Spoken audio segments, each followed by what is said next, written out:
Baik, Assalamualaikum warahmatullahi taala wabarakatuh. Salam sejahtera. Baik, kali ini kita nak bincang kertas 1 JUJ Pahang 2024 ya. Ini ada dua set kalau tak silap saya. Yang ni kali ni kita nak bincang yang set 1. Set 1 JUJ Pahang. Okey. Baik, kita tengok soalan nombor 1. Raja menunjukkan graf P melawan theta. Okey, P adalah tekanan, theta adalah suhu. Okey, apakah hubungan bagi graf ini? Soalan tanya hubungan. Kita tengok grafnya, graf garis lurus, linear dan tidak memotong atau tidak bermula pada origin. Sebaliknya, ada pintasan pada paksi Y. So, kalau lurus kita panggil linear, kalau meningkat, okay, kita tambahkan, gabungkan ayat tu, bertambah secara linear. So, P bertambah secara linear dengan theta. Kalau mula pada origin 0,0, kita akan tulis dengan hubungan P berkadar terus dengan theta. Okay, nombor 2. Antara berikut yang manakah benar benar mengenai gerakan sebuah kereta yang mempunyai halaju malar, halaju seragam. Okay, yang ni pun kita tahu kalau halaju malar ni dia datang daripada konsep forces in equilibrium, keseimbangan daya. So, kalau dalam keseimbangan daya, maksudnya kereta tersebut, kita tengok kereta boleh itu bergerak dengan pecutan sifar. Okey, boleh jadi sebab halaju malar kan pecutan sifar. Kereta itu bergerak dengan halaju minima. Tak juga. Kereta tersebut berada dalam keadaan pegun. Kan dah halaju malar, kenapa nak pegun pula? Mungkin tak betul lah dua ni. Kereta itu bergerak dengan pecutan meningkat. Salah. So, kereta tak memecut kerana halaju malar, maka pecutannya kosong, sifar. Tidak ada pecutan yang berlaku. Okey, 3. Apakah jenis gerakan bagi sebiji bola pimpong yang dijatuhkan di dalam ruangan vacuum? So, semua objek yang jatuh dalam keadaan vacuum akan jatuh dengan keadaan dipanggil sebagai jatuh bebas. Okey, jatuh bebas. Jatuh bebas ni adalah jatuhan hanya di bawah pengaruh graviti, iaitu menyebabkan objek jatuh dengan pecutan, iaitu pecutan graviti dengan nilai G-nya gravitational field strength-nya 9.81 ms negatif 2. So, ini kita panggil jatuh bebas. Alright. 4. Rajah 2 menunjukkan sebuah motosikal. Tak nampak. Nampak tak? Dia lari sikit dia punya frame dia tu. Dia kot. Sebuah motosikal, kereta dan lori. Okey, motosikal, kereta, lori. Jika semua kenderaan bergerak dengan laju yang sama, perbandingan manakah yang betul bagi masa yang diperlukan untuk kereta tersebut berhenti di lampu isyarat merah? Okey. So, beza antara ketiga-tiga kenderaan ni adalah of course jisim.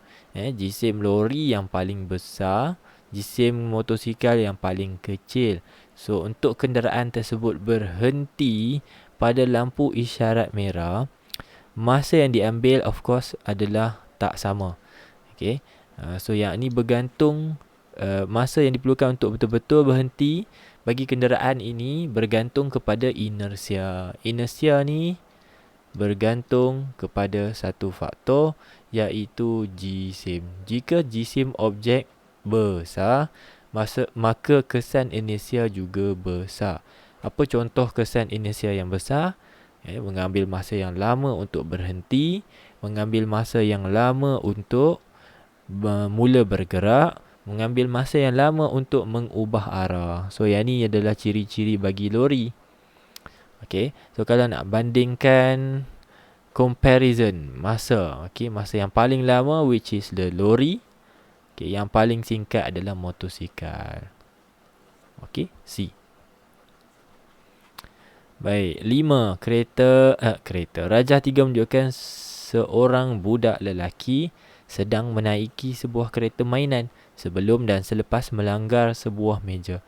Jisim kanak-kanak melanggar sebuah meja. Saya underline. Jisim kanak-kanak tersebut 20 kg, jisim kereta mainan 25 kg. Okey, so apa dia buat ni? Kita tengok gambar aja. Kereta yang dinaiki budak ni melanggar meja yang kukuh. Maksudnya meja tu tak bergerak lah bila kena langgar tu. Okey, meja tu tak bergerak apabila dilanggar oleh kereta ni. Okay, kita ada maklumat juga kat sini hal laju semasa berlakunya pelanggaran dan sebelum pelanggaran dan selepas pelanggaran. Okey, soalan tanya hal laju sebelum U, hal laju selepas V. So kena letak negatif kerana menghala ke sebelah kiri. Okey, itu maklumat-maklumat yang kita dah sintesiskan. Berapakah impuls? Soalan minta awak kirakan impuls yang terhasil. Baik, impuls ada formulanya. So formula bagi impuls adalah F darab dengan T sama dengan MV tolak dengan MU. Whether awak ada maklumat daya darab dengan masa sentuhan, awak dapat impuls, ataupun awak cari perubahan momentum, awak juga dapat impuls. So from the formula, awak dah boleh agak yang awak tak akan guna sebelah kiri ni kerana tidak ada maklumat daya, tidak ada maklumat masa. Okay, so untuk impuls ni awak boleh cancel yang ni, awak kena pakai yang sebelah kanan. Carilah perubahan momentum iaitu M kurungan V tolak dengan U. M tu apa? M adalah jisim. Dan jisim sekarang ni ada dua, iaitu jisim budak itu dan jisim kereta itu. Now kita tambahkan kerana kita nak total budak tu bukan dia yang langgar dengan spring. Bukan dia je, dia bawa kereta sekali. So jisim budak berapa tadi? 20. Jisim mainan, kereta mainan 25. Total up kita dapat 45. 45 adalah jisim total kita. Letak kurungan, hal laju akhir negatif 1.8 tolak hal laju awal 2.5. Awak boleh pause video ni, cuba awak selesaikan, tengok dapat negatif berapa. Okay, pause dulu. Kita akan review jawapan. Okay, dah dapat jawapan. Negatif 193.5. 193.5. Unit bagi jisim adalah dalam kg. So kg. Unit bagi hal laju adalah dalam ms negatif 1.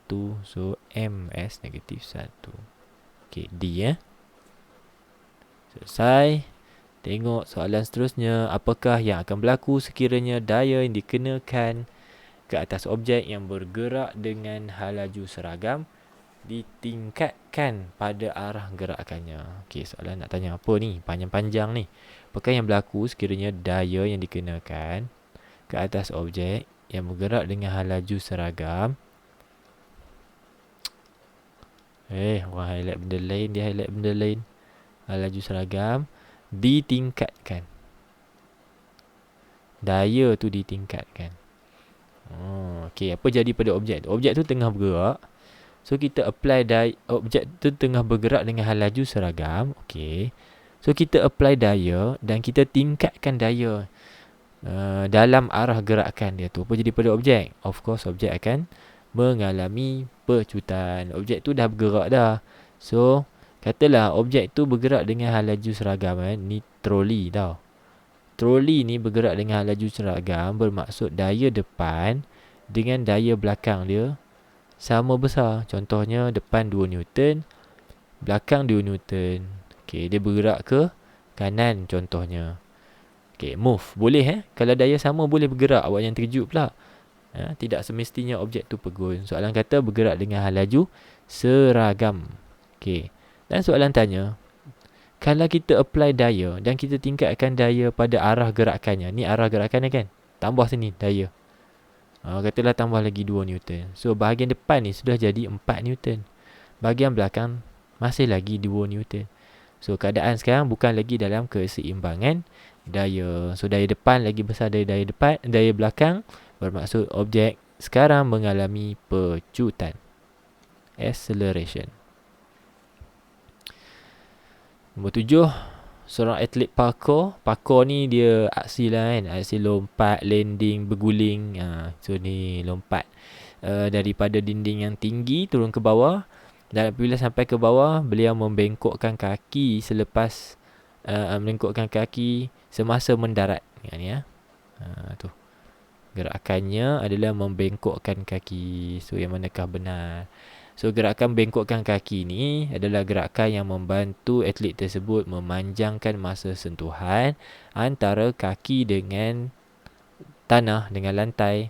So apabila masa sentuhan dipanjangkan, maka daya impuls dikurangkan. Daya impuls dapat dikurangkan.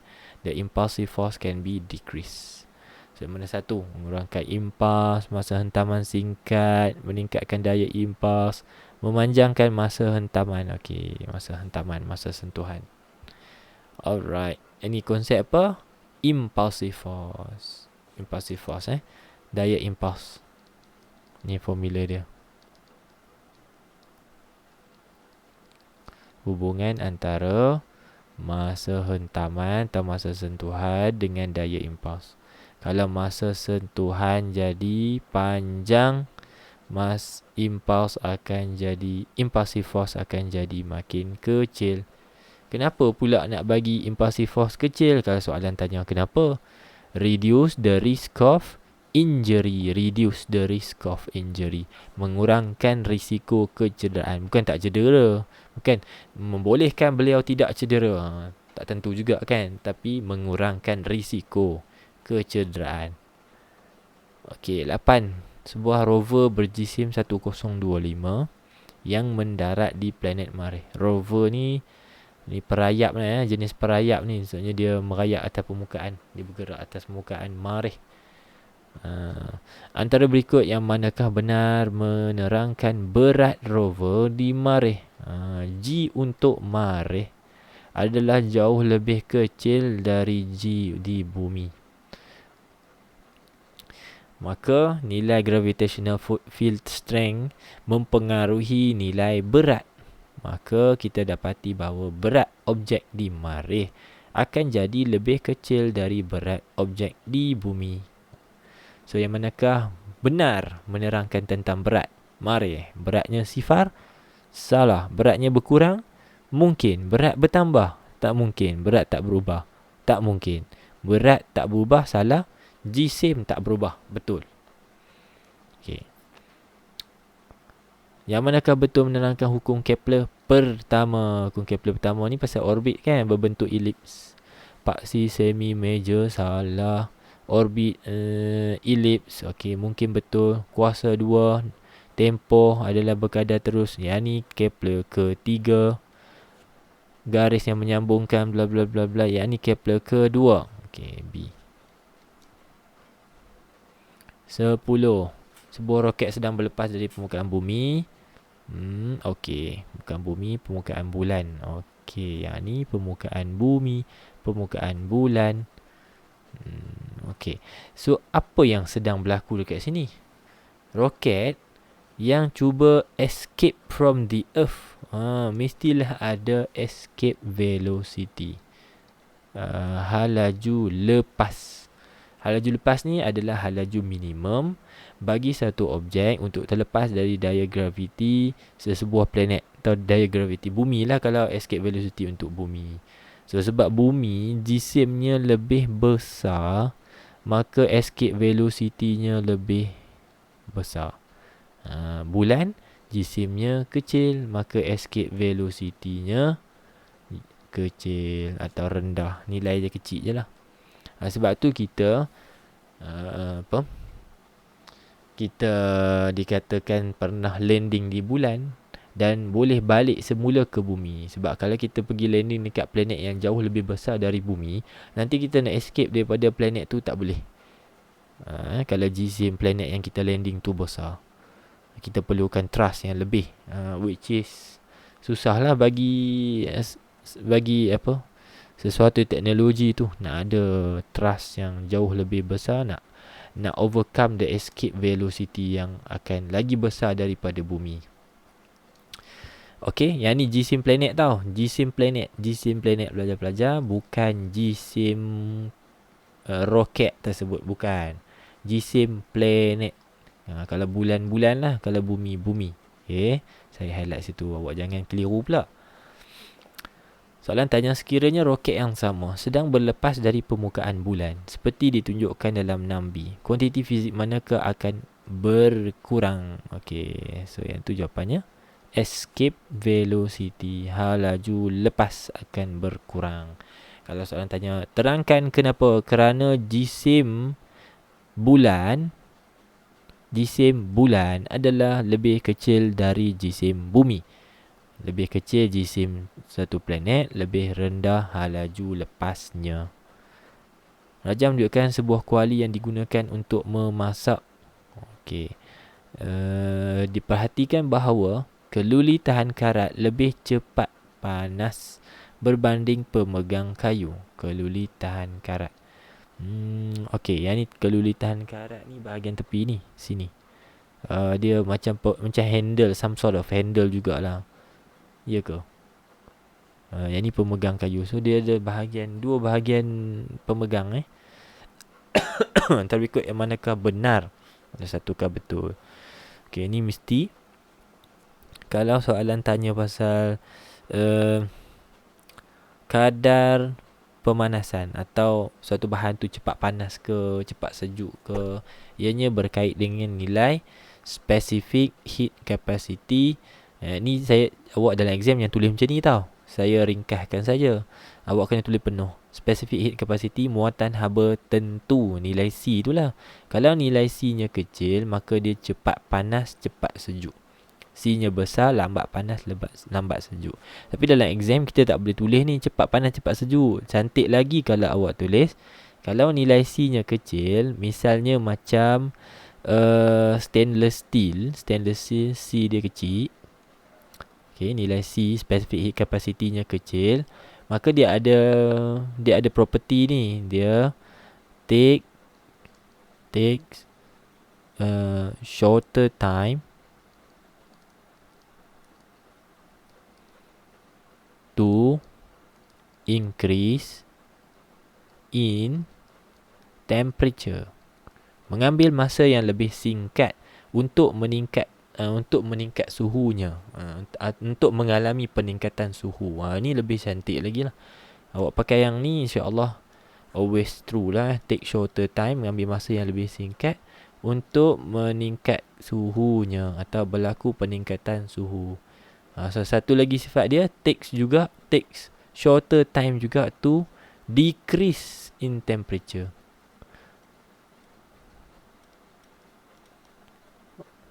Yang ni yang disebutkan ni cepat panas cepat sejuk ni. Sebab itulah keluli ni bila kita masak, sini cepat dia panas. Pegang kat pemegang kayu ni belum panas lagi. Tapi sini dah panas dah. Alhamdulillah. Okay. So yang manakah benar? Lawan dia pemegang kayu ni nilai C dia besar. Bila nilai C nya besar, dia ambil masa yang lama untuk meningkat suhu dia. Sebab tu kita pegang dia tak panas lagi. Baik, manakah benar? Baca soalan tu. Kita tengok jawapan yang paling tepat.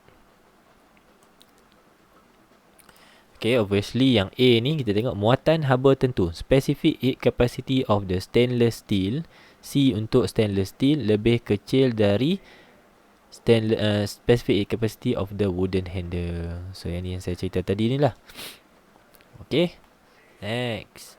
Rajah menunjukkan gelembung udara yang bergerak ke permukaan tasik dari dasar tasik. Okay.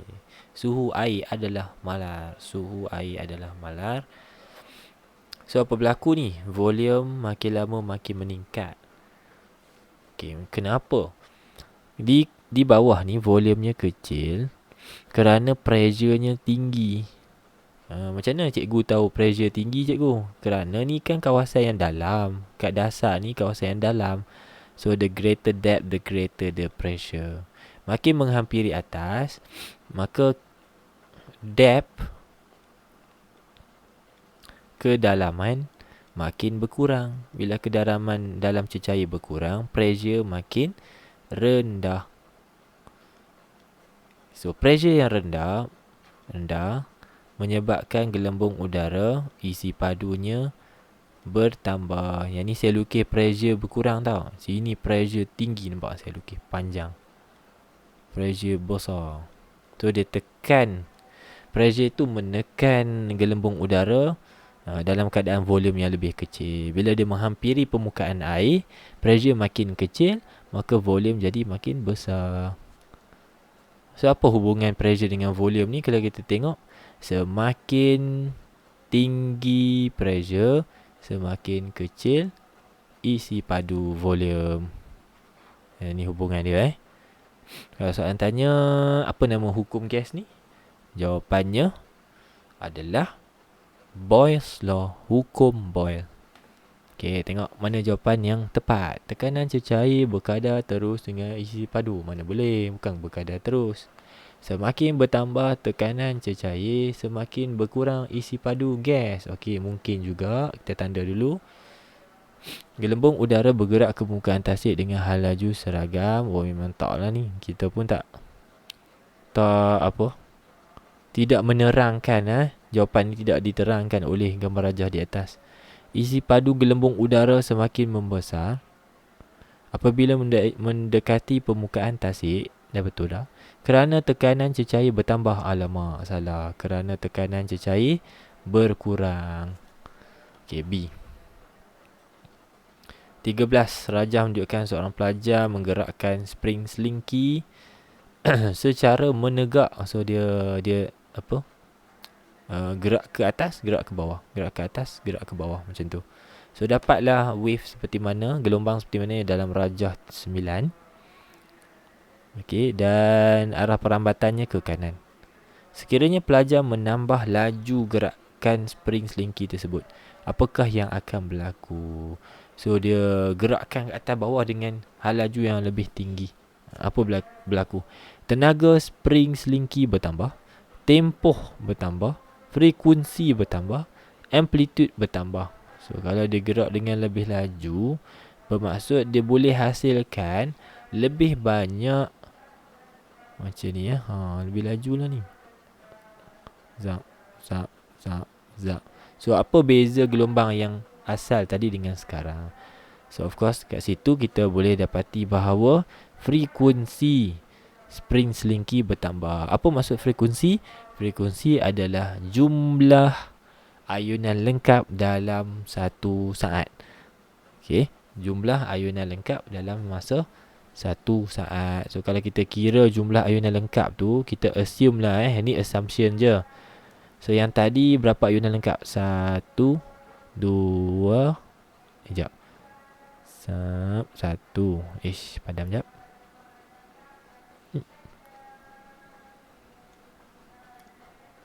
Sini 1, lepas tu 2, 3. Okey, yang asalnya 3. Okey, 3 ayunan, 3 complete oscillation. Yang ni 1, 2, 3, 4, 5, 6 setengah. Okey, 6 setengah. Okey, so berlakulah lebih banyak ayunan lengkap dalam masa satu saat. Bermaksud frekuensi bertambah. Okey. 14. Menunjukkan seekor kelawar yang mengesan seekor rama-rama menggunakan pantulan gelombang bunyi. Okey, ini kelawarnya. So, kelawar tersebut memancarkan satu gelombang, kita panggil gelombang ultrasonik. Ultrasonik. Apa maksud gelombang ultrasonik? Gelombang ultrasonik adalah gelombang bunyi yang frekuensinya tinggi. Gelombang bunyi dengan frekuensi yang sangat tinggi. So, apa berlaku? Gelombang tu travel, merambat, kena pada rama-rama dan mengalami pantulan balik semula gelombang tersebut kepada kelawar, dan kelawar rekodkan masa, time travel. masa yang diambil oleh gelombang ultrasonik untuk patah balik, untuk mengira jarak antara kelawar dengan rama-rama. So apakah ciri gelombangnya? Ciri gelombang yang antara yang berikut yang manakah benar tentang pantulan gelombang bunyi. Okey, nak cerita pasal gelombang bunyi. Apa berlaku pada frekuensi? Frekuensi tak bertambah, tak berkurang. Frekuensi sentiasa malar. Frekuensi tak berubah. So salah dah A. Laju gelombang berkurang. Salah juga. Untuk pantulan, laju gelombang tak berubah. Okey. C. Arah perambatan tak berubah. Kalau arah perambatan tak berubah, maka tak sampailah gelombang tu kembali kepada kelawar. So mungkin betul. Kita tengok dulu D. Panjang gelombang tidak berubah. Okey, panjang gelombang pun tak berubah juga. Selepas kan, panjang gelombang juga tidak berubah. Okey, so dua ni kita dah shortlisted dah. Mari kita tengok balik betul ke ataupun mana satu, yang manakah yang paling tepat. Okey, kalau dari segi mana tadi? Arah perambatan Kalau arah perambatan maksudnya gelombang pergi kena rama-rama patah balik. So arah perambatan berubah. Berubah. Oh, salah lah ni. Pak saya pun dah silap dah. Dia tulis sini tidak berubah. Arah perambatan tak berubah. Mana boleh berubah lah. Salah. Okey. So dapat jawapan, tak ada isu lah. No issue. Okey. Tadi salah baca ke salah faham ke tu. Arah perambatan berubah. So salah lah.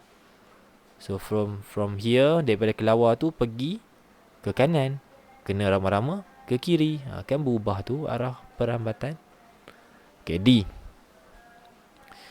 Raja menunjukkan 3 orang murid berada di tepi sebuah bangunan. Hanya Ali dapat mendengar bunyi dengan jelas daripada pembesar suara yang mengeluarkan gelombang bunyi dengan frekuensi yang tinggi. Okey, ini pembelawan ni.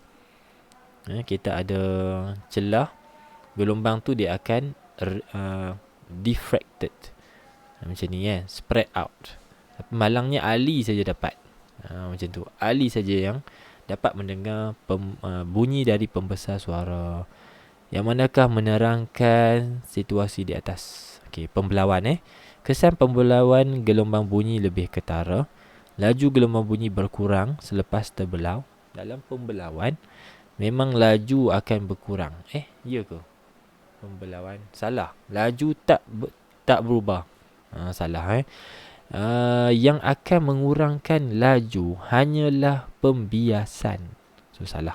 Pembelawan ni konsep dia adalah bila gelombang tu mengalami pembelawan, amplitudenya berkurang, tenaganya berkurang.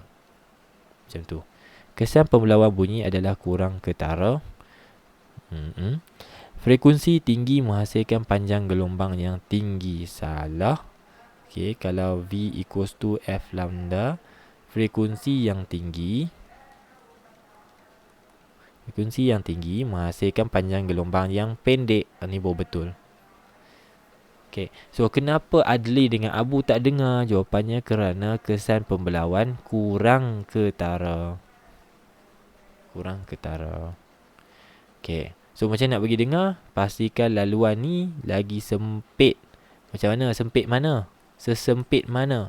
Mestilah lambdanya lebih besar daripada size of gap. Ruangan ni, saya tanda dengan pen warna merah. Macam ni. Ruangan ni adalah size of gapnya. Ni size of gap. Make sure size of gap ni lebih kecil daripada lambda ni. Nampak ni? Ni lambda dia. Dengan itu kita dapat kesan pembelauan lebih ketara dan gelombang tu boleh terbelau lebih ketara sampai ke Abu. Barulah Abu dengan Ali boleh dengar. Yang ni ada dalam buku teks ni, faktor yang mempengaruhi pembelauan. Make sure lambda lebih besar dari size of gap, baru dapat kesan pembelauan yang lebih ketara, obvious, ataupun apa dipanggil, significant. Significant. Next, 16. Dua pembesar suara yang diletakkan pada jarak 3 meter antara satu sama lain. Yang ni A. Soalan pun dah bagi A. Bergetar pada frekuensi F. Okay, pelajar mendapati jarak antara dua bunyi kuat yang berturutan adalah adalah 5 meter. Ini adalah X. Okay, soalan pun dah bagi X. Bunyi kuat ke bunyi kuat yang bersebelahan. Okay, X. Jika laju gelombang bunyi itu adalah 330 V, berapakah jarak antara pelajar D dan dua pembesar suara itu? Soalan suruh cari D kan. So formula bagi interference adalah lambda sama dengan AX bahagi dengan D. Okay, soalan suruh cari apa?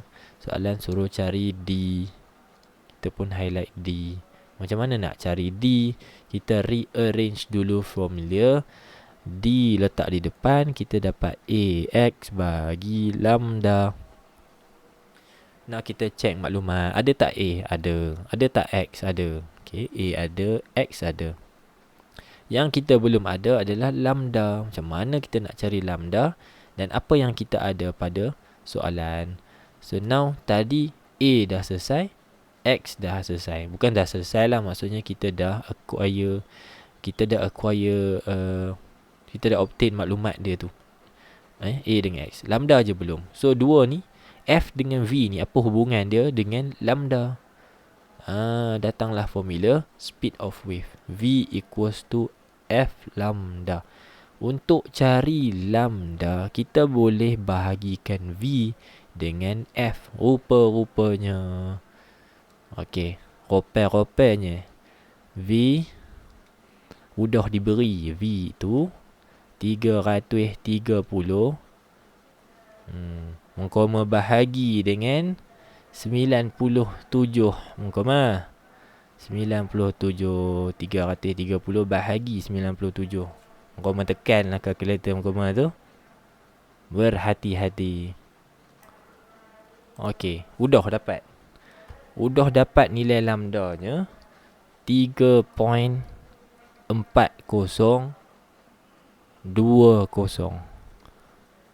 Ni. Okey. So dah dapat lambdanya dalam meter. Dalam kalkulator awak tu jangan awak delete apa-apa nilai. Jangan awak delete apa-apa nilai. Nanti awak masukkan terus dalam sini. So A tadinya 3 darab dengan 5 bahagi dengan lambda. So 3.4020 bla bla bla bla yang banyak tu lah. Okey, insya-Allah dapatlah jawapan D-nya. Alright, jawapan D-nya ialah 4.41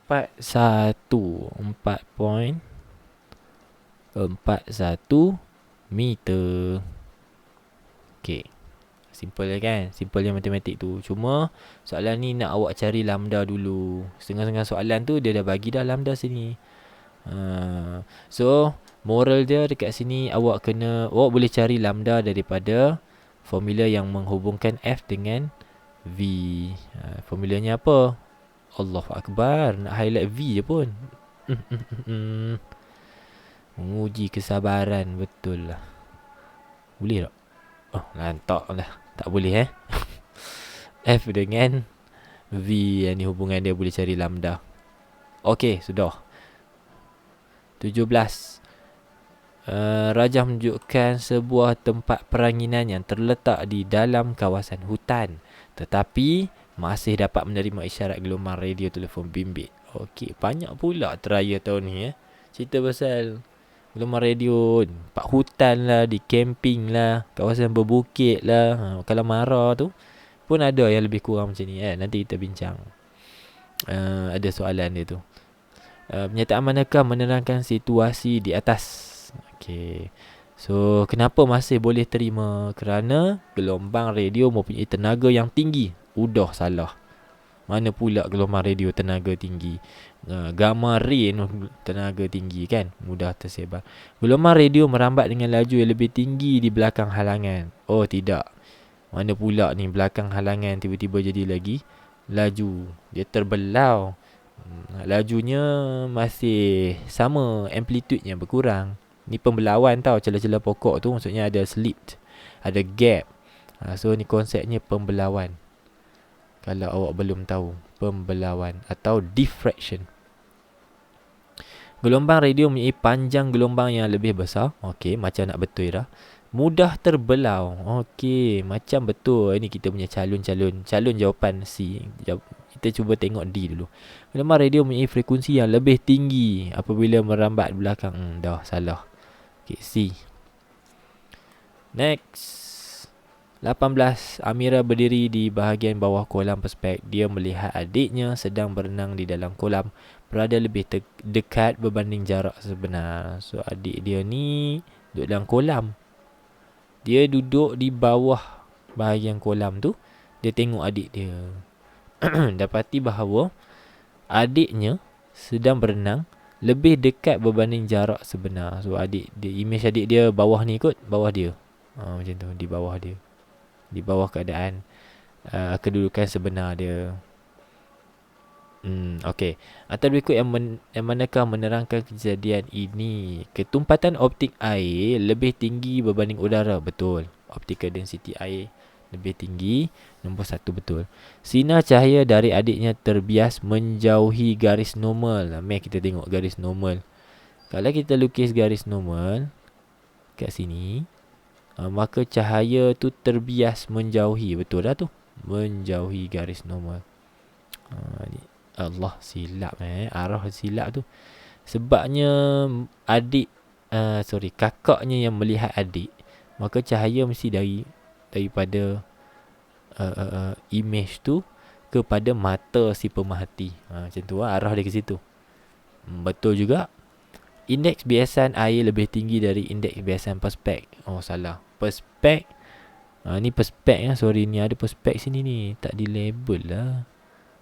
Bottom of the perspek pula ni kat sini. Ni perspeknya. So macam gitulah. Saya bengkok lagi. Macam ni saya lukis sikit. Cuma tak berapa nampak lah. Saya tak zoom ni. Dia ke sini. Oh. Ketumpatan optik bagi perspek lebih tinggi.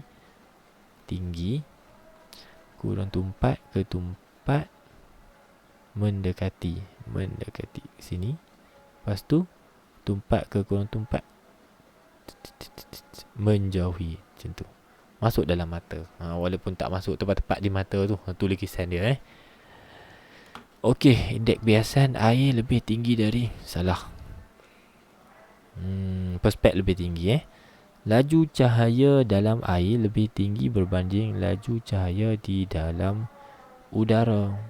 Laju cahaya di dalam air, the speed of light in water is faster than the speed of light in air. Okey, betul lah tu. Laju cahaya di dalam air lebih tinggi air. Laju cahaya di udara. Laju cahaya di udara 310,8. Di air lebih kurang 200,000. Betul. So 1, 2 dan 4. Ada jawapan? Oh, tak ada jawapan. Tidak ada jawapan. So mungkin ada benda yang saya terlepas pandang kat sini.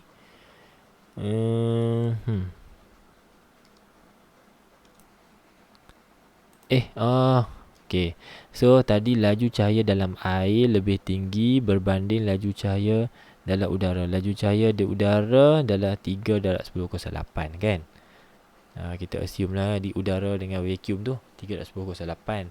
Laju cahaya dalam air adalah lebih kurang 200,000 lebih. So dia 2.2 something kot kalau tak silap saya. Okay. So sebenarnya bukan lebih tinggi, lebih rendah. Salah situ. So tinggallah 1 dan 2. Okay. Kalau ada silap apa-apa, boleh komen dekat bawah lah Mana tahu ada benda saya memang pun dalam video saya ni ada je part-part yang saya tersilap kan. Tapi saya lebih kepada nak sharing, insyaAllah. Kalau ada salah apa-apa kita betulkan lah. Saya betulkan Alright. 18 B 19. Image pen yang dihasilkan oleh Kanta pembesar. Okey, itu pennya. Apa jadi pada image? Magnified. Image-nya magnify. Yang manakah betul? Focal length bagi, ini kanta apa? Kanta pembesar pakai kanta jenis convex. Kanta cembung. Kata cembung F-nya positif. Okey, so tinggallah kita pilihan jawapan sama ada A atau C. Okey, ciri image yang diperbesar ni dah betul dah. Diperbesar dah betul dah. So tinggal lagi pair dua lagi. Maya tegak ke? Tegak dah betul. Dua-dua dah betul kan? Tegak kan? Tengok gambar pun tahu. So pen dia tu macam ni. Kedudukan pen dia tu tak adalah songsang pula kan? Tak inverted.